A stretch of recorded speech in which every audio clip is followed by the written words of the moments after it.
Mga kahuan, panoorin ang video na ito upang alamin ang pinaka-latest na balita tungkol sa lagay ng panahon at bagyo. Update today. Kay Bagyong Basyang.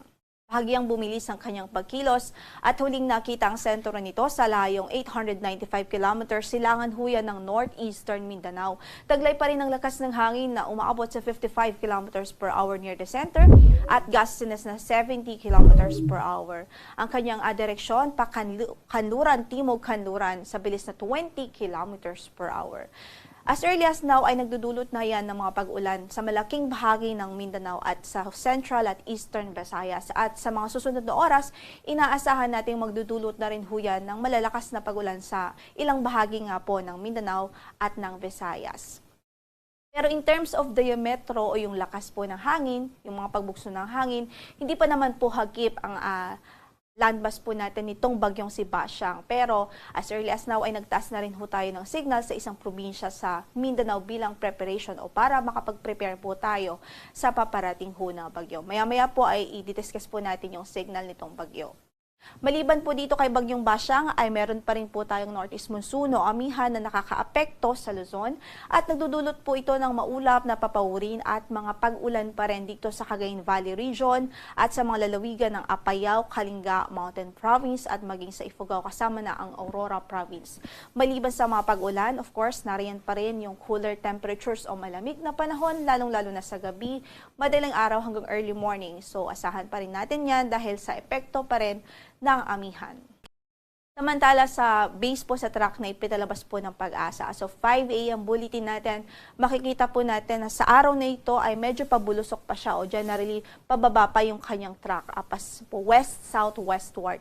And then by tomorrow, inaasahan natin mag-steady na po ito, pakanluran yung kanyang track at mataas ang tsansa, base nga po dito sa projection, mataas ang tsansa ng landfall scenario dito sa eastern section ng Mindanao at southern portion ng eastern Visayas by Thursday evening o kaya naman ay Friday early morning. And after making landfall, it will traverse the northeastern portion ng Mindanao at ang Visayas Islands, especially the central at western portion ng Visayas at posible din na mahagip nito ang northern portion ng Palawan bago pa ito lumabas ng ating area of responsibility. So medyo ilang araw pa po tayo na magbabantay at ilang araw din po tayo maapektuhan itong si Bagyong Basyang.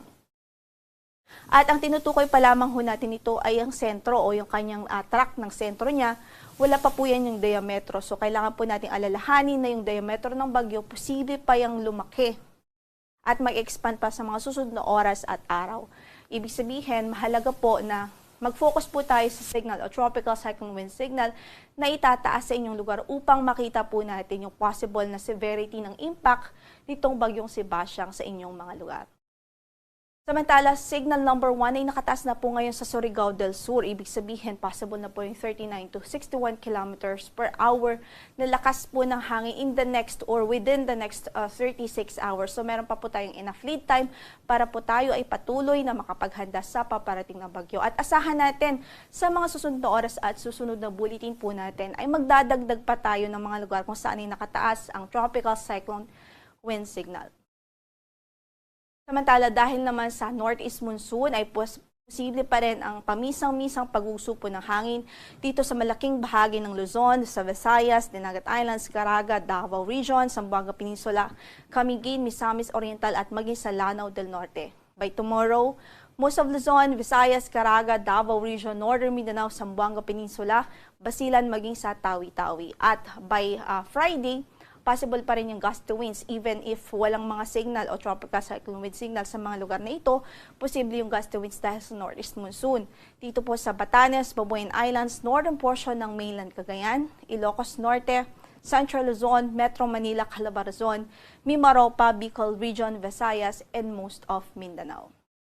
In-effect din nating weather advisory sa araw na ito, posible ang 50 to 100 millimeters of rainfall dahil sa direktang epekto ni Bagyong Basyang dito po sa Eastern Visayas, sa Southern Leyte, Dinagat Islands, Surigao del Norte, Surigao del Sur, sa Davao de Oro at maging sa Davao Oriental. So pinag-iingat natin ang ating mga kababayan doon, lalong-lalo na po sa mga vulnerable areas, sa mga low-lying areas, sa malalapit sa ilog dahil po posible ang mga localized flooding dahil sa paparating ho na bagyong si Basyang.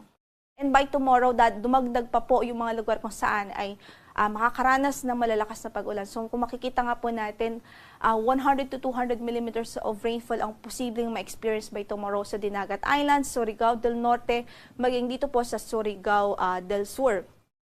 At halos buong northeastern Mindanao ay posibleng makaranas ng mga pagulan. Gayon din ang halos buong Visayas maliban po sa western Visayas.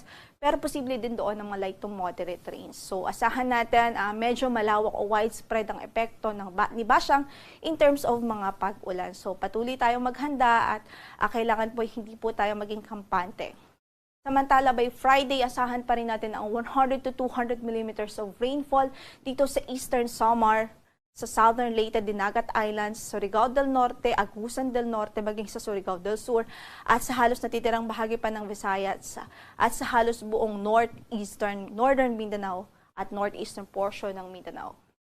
At pwede po sa mga susunod na oras, pwede pang madagdagan ng mga lugar kung saan ay pwede nga po nating itaas ang weather advisory o posibleng magkaroon ng mga pag-ulan na pwedeng magdulot ng pagbaha at pagguho ng lupa.